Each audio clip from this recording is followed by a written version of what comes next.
Okay, welcome back. So, as we were talking earlier, this rail needs to come down. I've already got my chain set up. You've seen I've got my hydraulic ram. Whenever I add pressure to this, to the hydraulics, it's going to pull the chain down, which of course is going to bring the rail with it.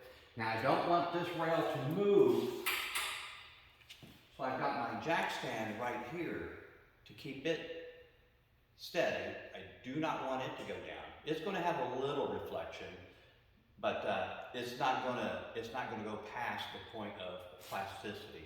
Plasticity meaning that, you know, it's going to set, it's going to go, it's going to move, and then it's going to stay.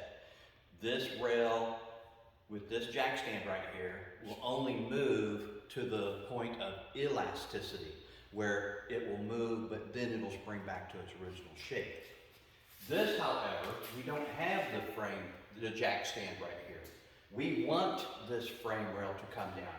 What happened was, sometime in its life, 1976 to current, sometime in its life, it's taken a shot right here. I've already straightened the deformation here, the damage.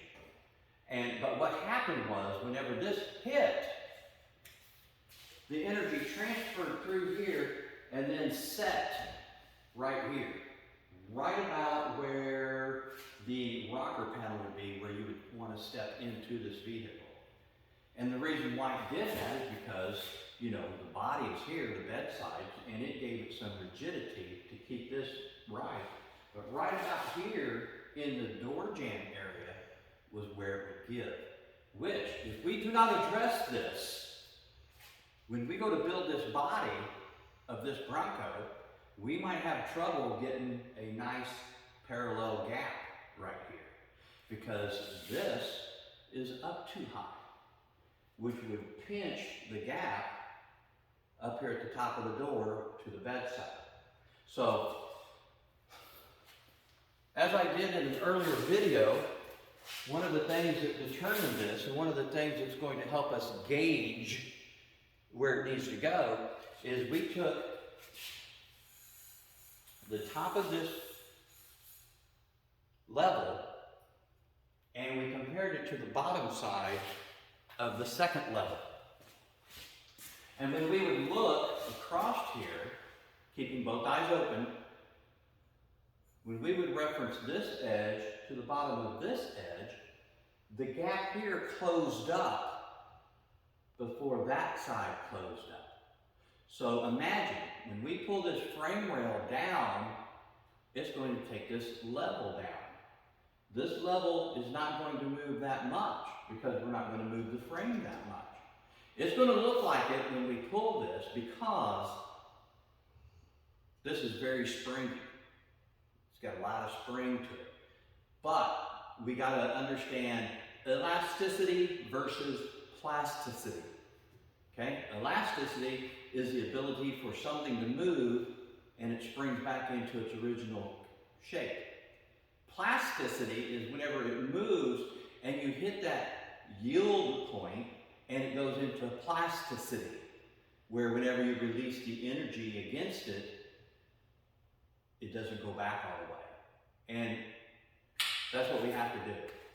We have to get this frame rail to have a little bit of plasticity. So we're going to move it a lot to get past that elasticity so that we can set plasticity. Now, let's make it even simpler than that.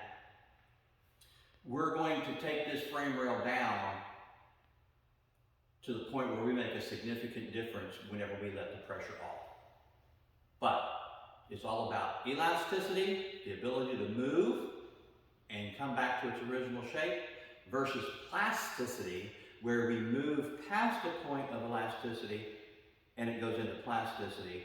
So when we release it, we've got a permanent change. Okay? So here we go. And I'll try to stay out of the way. Watch the frame rail. Look at the frame rail go down. Now you can see this go down, okay? This is only elasticity. We've got the frame mounted down here. This jack stand will not let this frame go down any further. That jack stand will not let that frame go down any further.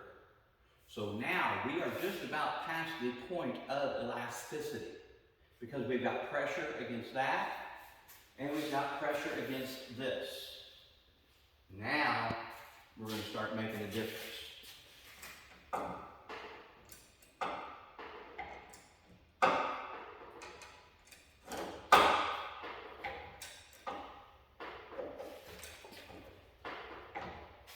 We're going to take a look. I'm going to reference the top of this level to the bottom side of that level. And it is drastic. I've got about an inch of difference. Let me see if I can help you see that. Oh yeah, you can see that. Okay. Now, remember, we can learn just as much when we release the energy as we do whenever we're putting the energy into the repair. I'm going to go just a little bit more.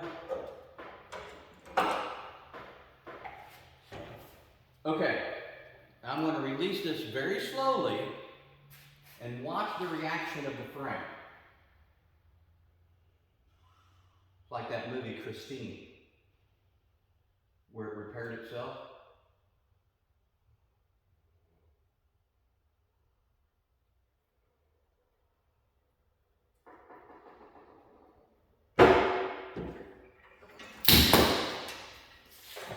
And that's the sound of the hydraulic ram hitting the floor.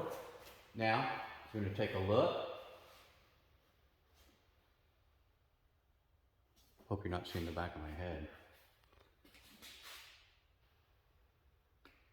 And it definitely looks like we need to go a little bit more.